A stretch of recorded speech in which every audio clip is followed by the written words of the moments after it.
സംവരണരഹിതരിൽ സാമ്പത്തികമായി പിന്നോക്കം നിൽക്കുന്നവർക്ക് 10% സംവരണം നൽകുവാനുള്ള സർക്കാർ തീരുമാനത്തെ വലിയ പ്രതീക്ഷയോടെയാണ് സംവരണേതര വിഭാഗങ്ങളിലെ പാവപ്പെട്ട ജനങ്ങൾ നോക്കിക്കണ്ടത്.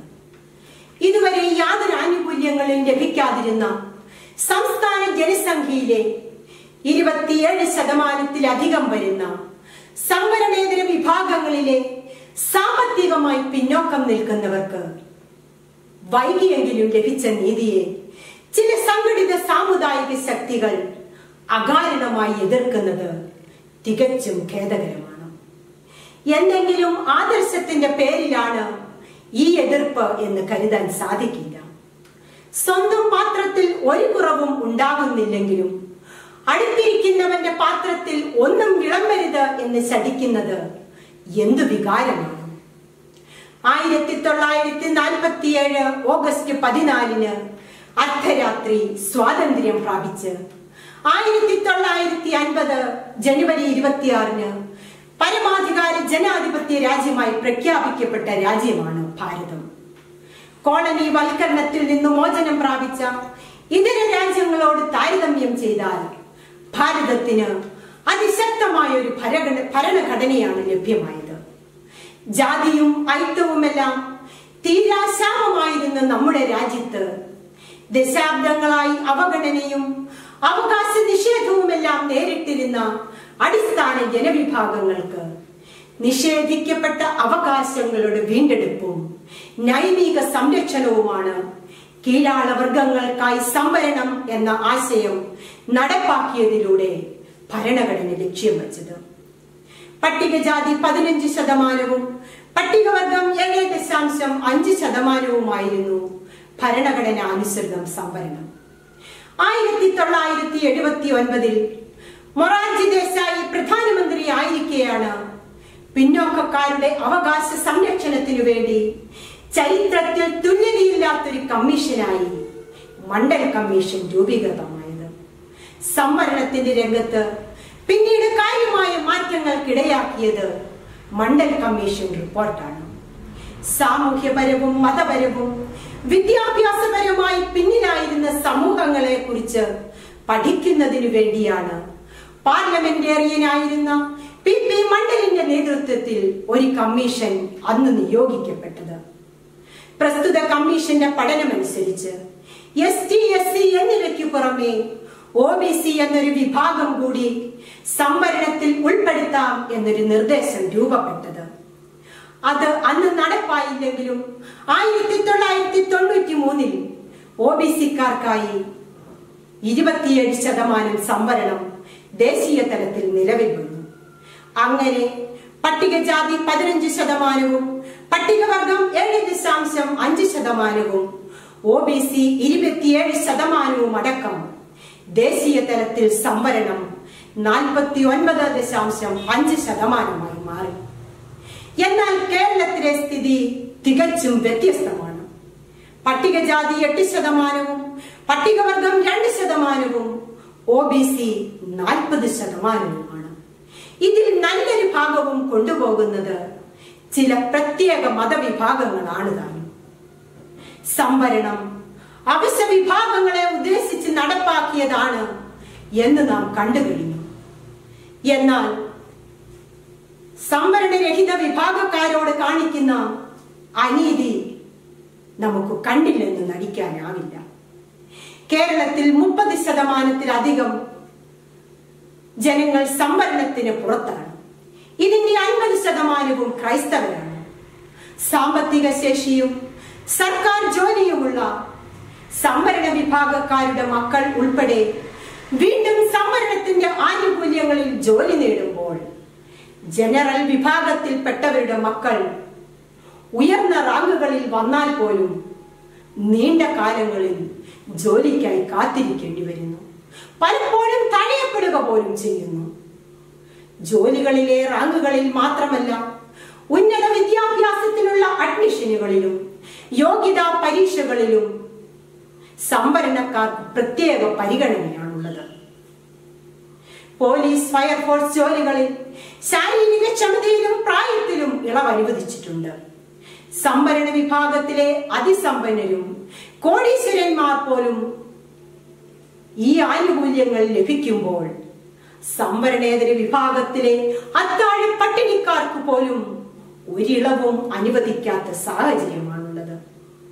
സംവരണക്കാർക്ക് അവസരം ലഭിക്കുന്നതിലുള്ള അസ്വസ്ഥതയല്ല ഇങ്ങനെ പറയുന്നതിന്റെ കാരണം, മറിച്ച് മുന്നോക്കക്കാരെന്ന് മുദ്രകുത്തി സംവരണേതര വിഭാഗക്കാർക്ക് വിദ്യാഭ്യാസ രംഗത്തും സർക്കാർ ജോലിയിലും യാതൊരുവിധ പ്രാതിനിധ്യവും ലഭിക്കാതെ പോകുന്നു എന്ന യാഥാർത്ഥ്യമാണ്. 103-ാം ഭരണഘടനാ ഭേദഗതിയിലൂടെയുള്ള സാമ്പത്തിക സംവരണം ഇന്ത്യൻ പാർലമെന്റിൽ 2019 ജനുവരിയിൽ പാസാക്കിയത് 2020 ഒക്ടോബർ 23 വിജ്ഞാപനത്തിലൂടെ കേരള സർക്കാരും പ്രാബല്യത്തിൽ വരുത്തി. പാർലമെന്റിൽ സാമ്പത്തിക സംവരണത്തിനുള്ള ഭരണഘടനാ ഭേദഗതി ബിൽ വന്നപ്പോൾ അന്ന് സന്നിഹിതരായിരുന്ന 326 അംഗങ്ങളിൽ 323 പേരും ബില്ലിനെ അനുകൂലിച്ച് വോട്ട് ചെയ്തു എന്നതാണ് യാഥാർത്ഥ്യം. ഇന്ത്യയിൽ, പ്രത്യേകിച്ച് കേരളം പോലുള്ള ഒരു സംസ്ഥാനത്ത് ഇന്ന് ജാതി വ്യവസ്ഥകളെക്കാൾ ദുഷ്കരമായിരിക്കുന്നത് സാമ്പത്തിക രംഗത്തെ ഉച്ചനീചത്വങ്ങളാണ്. ഉള്ളവനും ഇല്ലാത്തവനും തമ്മിലുള്ള വിടവ് ഓരോ നാളിലും കൂടി വരുന്നു. ഈ സാഹചര്യത്തിൽ ദരിദ്രന്റെ ഉന്നമനത്തിനായി നടപ്പാക്കുന്ന സാമ്പത്തിക സംവരണത്തിന് ഏറെ പ്രസക്തിയുണ്ട്. സർക്കാർ സർവീസിൽ ക്രൈസ്തവരുടെ പ്രാതിനിധ്യം ക്രമാതീതമായി കുറഞ്ഞു വരുന്നത് സമുദായാംഗങ്ങൾ ഗൗരവമായി എടുക്കേണ്ടതുണ്ട്. സർക്കാർ സർവീസ് എന്നാൽ ശമ്പളം മാത്രമല്ല, ഭരണത്തിലുള്ള പങ്കാളിത്തവും സ്വാധീനവും സുരക്ഷിതത്വവും കൂടിയാണ്. മതനിരപേക്ഷതയും നാനാത്വത്തിൽ ഏകത്വവും സമഭാവനയും ഉയർത്തിപ്പിടിക്കുന്ന ഭാരതം നന്മയിലും സത്യത്തിലും എന്നും പുലരട്ടെ എന്ന ആശംസയോടെ നിർത്തുന്നു. നന്ദി, നമസ്കാരം. സംവരണരഹിതരിൽ സാമ്പത്തികമായി പിന്നോക്കം നിൽക്കുന്നവർക്ക് 10% സംവരണം നൽകുവാനുള്ള സർക്കാർ തീരുമാനത്തെ വലിയ പ്രതീക്ഷയോടെയാണ് സംവരണേതര വിഭാഗങ്ങളിലെ പാവപ്പെട്ട ജനങ്ങൾ നോക്കിക്കണ്ടത്. ഇതുവരെ യാതൊരു ആനുകൂല്യങ്ങളും ലഭിക്കാതിരുന്ന സംസ്ഥാന ജനസംഖ്യയിലെ 27%-ലധികം വരുന്ന സംവരണേതര വിഭാഗങ്ങളിലെ സാമ്പത്തികമായി പിന്നോക്കം നിൽക്കുന്നവർക്ക് വൈകിയെങ്കിലും ലഭിച്ച നീതിയെ ചില സംഘടിത സാമുദായിക ശക്തികൾ അകാരണമായി എതിർക്കുന്നത് തികച്ചും ഖേദകരമാണ്. എന്തെങ്കിലും ആദർശത്തിന്റെ പേരിലാണ് ഈ എതിർപ്പ് എന്ന് കരുതാൻ സാധിക്കില്ല. സ്വന്തം പാത്രത്തിൽ ഒരു കുറവും ഉണ്ടാകുന്നില്ലെങ്കിലും അടുത്തിരിക്കുന്നവന്റെ പാത്രത്തിൽ ഒന്നും വിളമ്പരുത് എന്ന് ശഠിക്കുന്നത് എന്തു വികാരമാണ്. 1947 ഓഗസ്റ്റ് 14 അർദ്ധരാത്രി സ്വാതന്ത്ര്യം പ്രാപിച്ച് 1950 ജനുവരി 26 പരമാധികാര ജനാധിപത്യ രാജ്യമായി പ്രഖ്യാപിക്കപ്പെട്ട രാജ്യമാണ് ഭാരതം. കോളനി വൽക്കരണത്തിൽ നിന്ന് മോചനം പ്രാപിച്ച ഇതര രാജ്യങ്ങളോട് താരതമ്യം ചെയ്താൽ ഭാരതത്തിന് അതിശക്തമായ ഒരു ഭരണഘടനയാണ് ലഭ്യമായത്. ജാതിയും ഐക്യവുമെല്ലാം തീരാശാപമായിരുന്ന നമ്മുടെ രാജ്യത്ത് ദശാബ്ദങ്ങളായി അവഗണനയും അവകാശ നിഷേധവുമെല്ലാം നേരിട്ടിരുന്ന അടിസ്ഥാന ജനവിഭാഗങ്ങൾക്ക് നിഷേധിക്കപ്പെട്ട അവകാശങ്ങളുടെ വീണ്ടെടുപ്പും നൈതിക സംരക്ഷണവുമാണ് കീഴാള വർഗങ്ങൾക്കായി സംവരണം എന്ന ആശയം നടപ്പാക്കിയതിലൂടെ ഭരണഘടന ലക്ഷ്യം വച്ചത്. പട്ടികജാതി 15%, പട്ടികവർഗം 7.5%-ആയിരുന്നു ഭരണഘടനാനുസൃതം സംവരണം. 1979 മൊറാർജി ദേശായി പ്രധാനമന്ത്രി ആയിരിക്കെയാണ് പിന്നോക്കക്കാരുടെ അവകാശ സംരക്ഷണത്തിനു വേണ്ടി ചരിത്രത്തിൽ തുല്യതയില്ലാത്തൊരു കമ്മീഷനായി മണ്ഡൽ കമ്മീഷൻ രൂപീകൃതമായത്. സംവരണത്തിന്റെ രംഗത്ത് പിന്നീട് കാര്യമായ മാറ്റങ്ങൾക്കിടയാക്കിയത് മണ്ഡൽ കമ്മീഷൻ റിപ്പോർട്ടാണ്. സാമൂഹ്യപരവും മതപരവും വിദ്യാഭ്യാസപരമായി പിന്നിലായിരുന്ന സമൂഹങ്ങളെ കുറിച്ച് പഠിക്കുന്നതിനു വേണ്ടിയാണ് പാർലമെന്റേറിയനായിരുന്ന PP മണ്ഡലിന്റെ നേതൃത്വത്തിൽ ഒരു കമ്മീഷൻ അന്ന് നിയോഗിക്കപ്പെട്ടത്. പ്രസ്തുത കമ്മീഷന്റെ പഠനമനുസരിച്ച് ST SC എന്നിവയ്ക്ക് പുറമെ OBC എന്നൊരു വിഭാഗം കൂടി സംവരണത്തിൽ ഉൾപ്പെടുത്താം എന്നൊരു നിർദ്ദേശം രൂപപ്പെട്ടത്. അത് അന്ന് നടപ്പായില്ലെങ്കിലും 1993 OBC-ക്കാർക്കായി 27% സംവരണം ദേശീയ തലത്തിൽ നിലവിൽ വന്നു.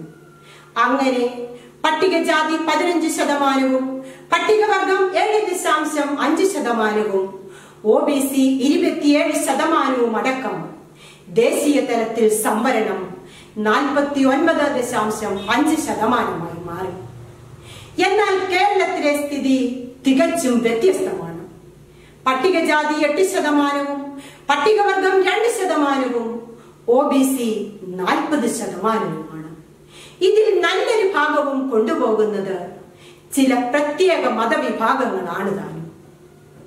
സംവരണം അവശ്യ വിഭാഗങ്ങളെ ഉദ്ദേശിച്ച് നടപ്പാക്കിയതാണ് എന്ന് നാം കണ്ടുകഴിഞ്ഞു. എന്നാൽ സംവരണരഹിത വിഭാഗക്കാരോട് കാണിക്കുന്ന അനീതി നമുക്ക് കണ്ടില്ലെന്ന് നടിക്കാനാവില്ല. കേരളത്തിൽ 30%-ലധികം ജനങ്ങൾ സംവരണത്തിന് പുറത്താണ്. ഇതിന്റെ 50%-വും ക്രൈസ്തവരാണ്. സാമ്പത്തിക ശേഷിയും സർക്കാർ ജോലിയുമുള്ള സംവരണ വിഭാഗക്കാരുടെ മക്കൾ ഉൾപ്പെടെ വീണ്ടും സംവരണത്തിന്റെ ആനുകൂല്യങ്ങളിൽ ജോലി നേടുമ്പോൾ ജനറൽ വിഭാഗത്തിൽപ്പെട്ടവരുടെ മക്കൾ ഉയർന്ന റാങ്കുകളിൽ വന്നാൽ പോലും നീണ്ട കാലങ്ങളിൽ ജോലിക്കായി കാത്തിരിക്കേണ്ടി വരുന്നു. പലപ്പോഴും തടയപ്പെടുക പോലും ചെയ്യുന്നു. ജോലികളിലെ റാങ്കുകളിൽ മാത്രമല്ല, ഉന്നത വിദ്യാഭ്യാസത്തിനുള്ള അഡ്മിഷനുകളിലും യോഗ്യതാ പരീക്ഷകളിലും സംവരണക്കാർക്ക് പ്രത്യേക പരിഗണനയാണുള്ളത്. പോലീസ്, ഫയർഫോഴ്സ് ജോലികളിൽ ശാരീരിക ക്ഷമതയിലും പ്രായത്തിലും ഇളവ് അനുവദിച്ചിട്ടുണ്ട്. സംവരണ വിഭാഗത്തിലെ അതിസമ്പന്നരും കോടീശ്വരന്മാർ പോലും ഈ ആനുകൂല്യങ്ങൾ ലഭിക്കുമ്പോൾ സംവരണേതര വിഭാഗത്തിലെ അത്താഴ പട്ടിണിക്കാർക്ക് പോലും ഒരിളവും അനുവദിക്കാത്ത സാഹചര്യമാണുള്ളത്. സംവരണക്കാർക്ക് അവസരം ലഭിക്കുന്നതിലുള്ള അസ്വസ്ഥതയല്ല ഇങ്ങനെ പറയുന്നതിന്റെ കാരണം. മറിച്ച് മുന്നോക്കക്കാരെന്ന് മുദ്രകുത്തി സംവരണേതര വിഭാഗക്കാർക്ക് വിദ്യാഭ്യാസ രംഗത്തും സർക്കാർ ജോലിയിലും യാതൊരുവിധ പ്രാതിനിധ്യവും ലഭിക്കാതെ പോകുന്നു എന്ന യാഥാർത്ഥ്യമാണ്. 103-ാം ഭരണഘടനാ ഭേദഗതിയിലൂടെയുള്ള സാമ്പത്തിക സംവരണം ഇന്ത്യൻ പാർലമെന്റിൽ 2019 ജനുവരിയിൽ പാസാക്കിയത് 2020 ഒക്ടോബർ 23 വിജ്ഞാപനത്തിലൂടെ കേരള സർക്കാരും പ്രാബല്യത്തിൽ വരുത്തി. പാർലമെന്റിൽ സാമ്പത്തിക സംവരണത്തിനുള്ള ഭരണഘടനാ ഭേദഗതി ബിൽ വന്നപ്പോൾ അന്ന് സന്നിഹിതരായിരുന്ന 326 അംഗങ്ങളിൽ 323 പേരും ബില്ലിനെ അനുകൂലിച്ച് വോട്ട് ചെയ്തു എന്നതാണ് യാഥാർത്ഥ്യം. ഇന്ത്യയിൽ, പ്രത്യേകിച്ച് കേരളം പോലുള്ള ഒരു സംസ്ഥാനത്ത് ഇന്ന് ജാതി വ്യവസ്ഥകളെക്കാൾ ദുഷ്കരമായിരിക്കുന്നത് സാമ്പത്തിക രംഗത്തെ ഉച്ചനീചത്വങ്ങളാണ്. ഉള്ളവനും ഇല്ലാത്തവനും തമ്മിലുള്ള വിടവ് ഓരോ നാളിലും കൂടി വരുന്നു. ഈ സാഹചര്യത്തിൽ ദരിദ്രന്റെ ഉന്നമനത്തിനായി നടപ്പാക്കുന്ന സാമ്പത്തിക സംവരണത്തിന് ഏറെ പ്രസക്തിയുണ്ട്. സർക്കാർ സർവീസിൽ ക്രൈസ്തവരുടെ പ്രാതിനിധ്യം ക്രമാതീതമായി കുറഞ്ഞു വരുന്നത് സമുദായാംഗങ്ങൾ ഗൗരവമായി എടുക്കേണ്ടതുണ്ട്. സർക്കാർ സർവീസ് എന്നാൽ ശമ്പളം മാത്രമല്ല, ഭരണത്തിലുള്ള പങ്കാളിത്തവും സ്വാധീനവും സുരക്ഷിതത്വവും കൂടിയാണ്. മതനിരപേക്ഷതയും നാനാത്വത്തിൽ ഏകത്വവും സമഭാവനയും ഉയർത്തിപ്പിടിക്കുന്ന ഭാരതം നന്മയിലും സത്യത്തിലും എന്നും പുലരട്ടെ എന്ന ആശംസയോടെ നിർത്തുന്നു. നന്ദി, നമസ്കാരം.